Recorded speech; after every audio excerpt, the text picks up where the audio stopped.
दूसरा और अब 14 दिनों का तीसरा लॉकडाउन लगा दिया गया है। ग्रीन जोन को कुछ छूट मिली तो इसके साथ ही रेड और ऑरेंज जोन में सोशल डिस्टेंसिंग के नियम और भी सख्त कर दिए गए हैं। देखिए इस पूरी रिपोर्ट को।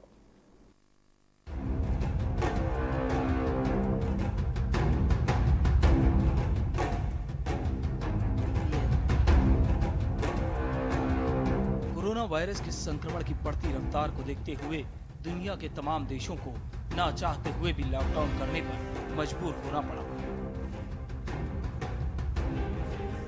भारत में 21 दिनों का पहला, 19 दिनों का दूसरा और अब 14 दिनों का तीसरा लॉकडाउन लगा दिया गया है। ग्रीन जोन को कुछ छूट मिली तो इसके साथ ही रेड और ऑरेंज जोन में सोशल डिस्टेंसिंग के नियम और भी सख्त कर दिए गए हैं। कई देशों को उम्मीद है कि लॉकडाउन और सोशल डिस्टेंसिंग के साथ वे कुछ महीनों के भीतर इस मुश्किल घड़ी से बाहर निकल आएंगे। हालांकि वैज्ञानिकों ने आगाह किया है कि कोरोना वायरस संक्रमण की रोकथाम के लिए 2022 तक सोशल डिस्टेंसिंग का सहारा लेना पड़ सकता है।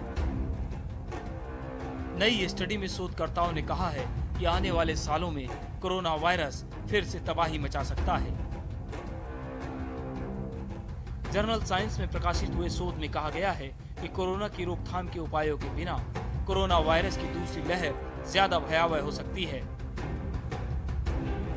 हार्वर्ड यूनिवर्सिटी में महामारी विशेषज्ञ और स्टडी के लेखक मार्क लिप्सिच के मुताबिक जब तक कि दुनिया की ज्यादातर आबादी में वायरस के खिलाफ प्रतिरोधक क्षमता विकसित नहीं हो जाती, तब तक बड़ी आबादी के इसके चपेट में आने की आशंका बनी रहेगी।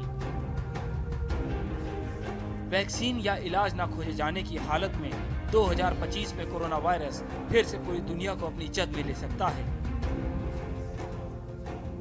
महामारी विशेषज्ञ मार्क की माने तो वर्तमान में कोरोना वायरस से संक्रमण की स्थिति को देखते हुए 2020 की गर्मी तक महामारी के अंत की भविष्यवाणी करना सही नहीं है। अस्पतालों पर मरीजों का बोझ बढ़ने से रोकने के लिए लंबे वक्त तक फिजिकल डिस्टेंसिंग बनाए रखने की जरूरत है। शोध के मुताबिक नए इलाज, वैक्सीन के आने और स्वास्थ्य सुविधाएं बेहतर होने की हालत में फिजिकल डिस्टेंसिंग अनिवार्य रह जाएगा, लेकिन इसकी गैर मौजूदगी में देशों को 2022 तक सर्विलांस और फिजिकल डिस्टेंसिंग लागू करनी पड़ सकती है। देश में करीब 1 साल तक सरकार को कभी सख्ती तो कभी थोड़ी ढील के साथ सोशल डिस्टेंसिंग के नियम जारी रखने होंगे। तस्वीर साफ है, कोरोना से जंग के लिए देश को लंबे वक्त तक कोरोना से सावधान रहना होगा। स्पेशल डेस्क ए न्यूज। कानपुर से एक ऐसी खबर सामने आई